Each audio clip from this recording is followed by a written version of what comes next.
Welcome in again to another edition of Musings from the Mountains, the video podcast presented by WVSports.com. I am Keenan Cummings, your host slash guy that talks a lot on the show.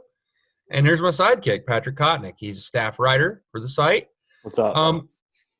Obviously, we got a lot to talk about. A resolution has come on a subject that we've been talking for about a month now. Vic Koenning is gone. Mutually agreed to part ways with West Virginia. Patrick, is this kind of how you saw this ending with the way things had unfolded, the way things had started to drag out a little bit, or did this kind of come as a surprise to you? A little bit of both, I would say. I thought maybe the two sides were going to work something out, and Vic was going to stay. But the longer kind of the process went, the more, we talked about it, last week, that the longer the process, kind of took, that it just didn't seem that good. Kind of looked like things were turning that way. I will say, I mean, it's an unfortunate situation for everyone involved. But like I said, the longer the situation kind of took, the more I felt things were kind of going that way with the two sides parting ways. Yeah, obviously, Koenig was put on administrative leave for a series of insensitive actions that Kerry Martin, sophomore-to-be safety, alleged in a social media post. Had a little bit over $1 million left on his contract over the next 2 years. Now, he's going to be paid as part of the separation agreement between the two parties right around $500,000 over the next 19 months. Koenig had been a big piece of this. When you look at things that went right for West Virginia in 2019, I think you'd have to argue defense is right up there at the top of the list. He was able to kind of mix and match in a really tough situation. West Virginia dealt with a lot of defensive injuries last year, a lot of issues on that side of the ball, and they just kept playing well. He'd move guys around, put guys in different spots, even switch defenses. How many different defenses did they use last year? 3 or 4? He found ways to be successful. He had been with Brown since 2015 as his coordinator, and I think any way you slice it on the field, this is a loss for West Virginia. How do they go about replacing Vic Koenning? I don't think that you can just replace him overnight, especially at this time of the year. Look at the timing. We're about a month out, Patrick, from a college football season if it's played on time.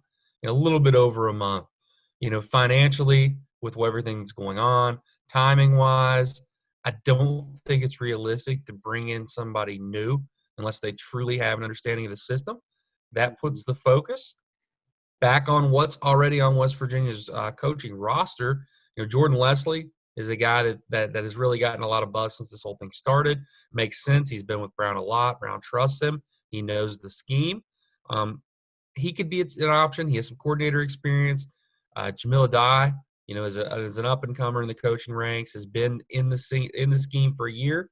Maybe he gets a crack at that. Maybe you see a type of deal. And you could look at some other guys too. Jeff Coons just came over, but has some co-coordinator experience. And you could even, when you look at the options for who could possibly fill that 10th assistant now, you got a guy on there that's pretty much done it all defensively in Jeff Castile. He makes the most sense to bump over from an analyst, and serve as maybe a safeties coach if need be, or any other type of thing. Speaking with a West Virginia official, the good news is it does seem this is going to move rather fast. Neil Brown is supposed to have staffing assignments in place either by the end of this week or next week early. So, Patrick, is that kind of what makes sense to you? Some of these things. I would say, hiring outside the program is, I don't really think that's a possibility right now, just because, like you said, the financial aspects of it, it would be a very quick turnaround too. So I feel like if you want an easier transition, the best thing to do would hire in-house. Now we published this morning, potential, coaches right now and, personnel right now currently on West Virginia staff who could take over the defensive coordinator duties and potentially take over coaching the safeties. I believe that out of, we had 4 guys listed on there. I believe that Jordan Leslie would be the front runner. He has coordinator experience. Granted, that was at the JUCO level, but he had a lot of success at the JUCO level. 3 seasons at East Mississippi, His defense has only allowed 10.3 points per game. I mean, that's pretty impressive. And the other things too is that he's been, he had coached alongside Koenning since 2016. So, he has an understanding of the defense. It more likely things would, mostly remain the same as far as scheme wise, I would say, if you went with Leslie or Jamal Adai, since those two, have been on the staff since Neal and company have been in Morgantown. So Leslie I would say would be the front runner. You could say Adai, young up and comer, doesn't have coordinating experience, but he's an option as well. I wouldn't say Coons, even though he does have coordinator experience, I don't think he'd really be an option. I mean, he could be considered, but I don't really think he'd be considered to take over the duties since, like you said, he's new to the staff. And then Castile, he definitely has the resume. He definitely has the credentials if they want to, maybe move him over to the coordinator duties or maybe even as a safeties coach. 33 years coaching experience, 27 as a coordinator, and definitely has experience coaching here at West Virginia. Was part of a lot of success. So he definitely has the resume, definitely has the credentials. If they want to maybe consider him for the coordinator spot, I don't think they would, but that's just my opinion. But he definitely could be considered maybe coaching the safeties as well. I think that the thing is you've had enough transition this year, enough uncertainty.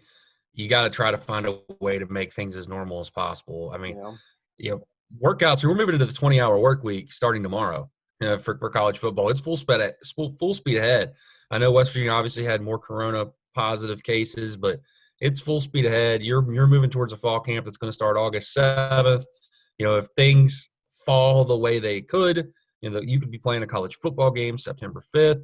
You just don't have a lot of time and really not a lot of wiggle room unless a lot of work has been done behind the scenes, to get to this point. So I do think it's safe to look in-house. Now, I will say this. Neal Brown has done an excellent job of surprising people. Every time we think we have a candidate figured out, he pulls someone else out. So we'll see how it goes. But I do think it's something to watch. How about the recruiting impact for this? Anytime you lose a coach, there's got to be a ripple effect at least. I do think that overall, if West Virginia is able to keep the rest of the staff together, which I don't think is going to be an issue, this was obviously an isolated incident, it should help. West Virginia, all 6 of their commits, I think 6 on the defensive side.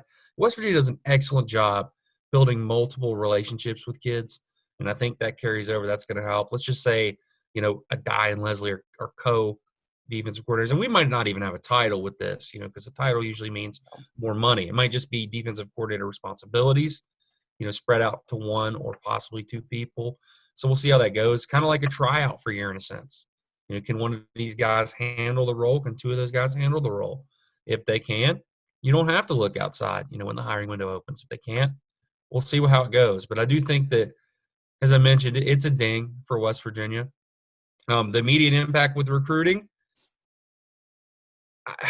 you could put 2 and 2 together. I'm not going to say it's a fact, but West Virginia has lost some transfers of late that look to be pretty close leaning. One even committed to West Virginia, and Joseph Boltapelli, that have gone elsewhere. So I do think it has a little bit of impact. Long term, I think West Virginia can survive it. It's one of those situations where now you got to smooth things over a little bit and move forward. But at least we have a resolution. We understand where the program's going. And now Neal Brown can kind of focus in, get these staff assignments made, and move forward. Yeah, and move forward to a possible season, because that's where we're at right now in the development, and it's probably not where any of us expected to be in May, but 2020 is full of surprises. Thanks for tuning in again. This has been another edition of Musings from the Mountains.